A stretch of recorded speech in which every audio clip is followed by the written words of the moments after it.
আমার মনে হয় 100% মানুষই এই রেসিপি জানে না।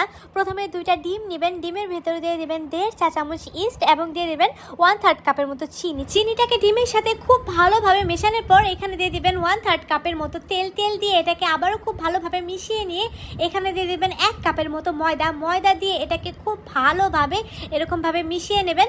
এখানে আমি আরও একটু ময়দা অ্যাড করেছিলাম। যখনই দেখবেন এরকম ঠিক একটা বেটার হবে তখনই বেটারটাকে একটা মোল্ডে তুলে নেবেন, আর মোল্ডে কিন্তু অবশ্যই আগে থেকে তেল ব্রাশ করে রাখবেন। তারপরে দেখতে পাচ্ছেন এখানে উপরে আমি কিছু কিশমিশ দিয়ে দিয়েছি যেন খেতে এটা বেশি মজা লাগে।